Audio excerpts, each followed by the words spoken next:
నమశంకరాయ.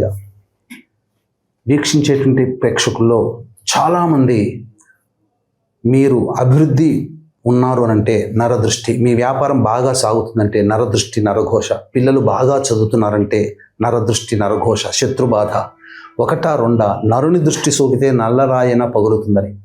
ఈ నరదృష్టి సోకితే పిల్లలు ఒక పట్టాన భోజనం చేయలేరు, పెద్దవాళ్ళు కూడా భోజనం ఉండదు, ఊరికే తేన్పులు వస్తూ ఉంటుంటాయి, శరీరం బలహీనంగా ఉంటుంది, కొద్దిగా తిన్నా కడుపు నిండినట్టుగా ఉంటుంది, కానీ శరీరం బలహీనత, ఇలా దేని యందు ఆసక్తి ఉండదు, ప్రతి పనులు కూడాను మెల్లగా అవుతూ ఉంటుంటాయి.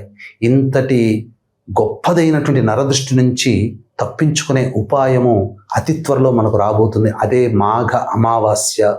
ఆ రోజున పంచగ్రహ కూటమి మరియు ఈ సంబంధించినటువంటి సూర్యగ్రహణ ప్రభావం కూడా ఉంటుంది. మన భారతదేశంలో కనిపించకపోయినప్పటికీ కూడా ఈ ప్రభావం ప్రపంచవ్యాప్తంగా ఉంటుంది. అయితే సౌత్ అమెరికాలో ఏర్పడుతున్నటువంటి ఈ యొక్క గ్రహణ ప్రభావం మన భారతదేశానికి ఆ టైమింగ్స్ని మనం తర్జుమా చేసుకుంటే మధ్యాహ్నం 3:24 నుంచి రాత్రి 7:45 వరకు ఉంటుంది. మంగళవారం కలిసి రావడం అదృష్టము. పైగా మంగళవారం రాహుకాలము మధ్యాహ్నం 3 గంటల నుంచి 4:30 వరకు ఉంటుంది.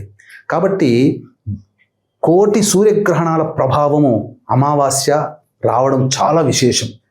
కావున ఈ సమయము గ్రహణ సమయం అవ్వడం, అలాగే మంగళవారం అమావాస్య రాహుకాలం కలిసి రావడం, ఈ సమయంలో ఎర్రటి గుడ్డలో ఒక బూడిద గుమ్మడికాయని అలంకరణ చేసి అందులో ఈ గవ్వలు, అలాగే నల్ల జీడి గింజలు, తోక మిరియాలు, అలాగే గళ్ళ ఉప్పు, ఇంకా ఈ మిరపకాయలు, పటిక బెల్లము, అలాగే కొంత నల్లదారం, ఇవన్నీ అందులో వేసి ఒక మూటగా కట్టి మధ్యాహ్నం 3:30 నుంచి 4:30 మధ్య కాలంలో మీరు మీ ఇంటికి కానీ మీ యొక్క వ్యాపార స్థలానికి కానీ కట్టండి.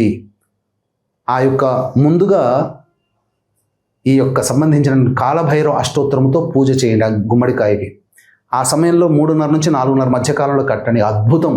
మీకు నరదృష్టి నరఘోష పూర్తిగా పటాపంచలైపోతుంది. అలాగే మహాశివరాత్రి రోజున విశ్వేశ్వర దేవాలయ ప్రాంగణ సమీపంలో ప్రదోషకాల సమయంలో, నిశి సమయంలో ఈ యొక్క సంబంధించినటువంటి రుద్ర పారాయణాలు, రుద్రాభిషేకం జరపబడుతుంది. 15వ తారీఖు సాయంత్రం 6 గంటల లోపల మీ గోత్రనామాలు నమోదు చేసుకోవచ్చు.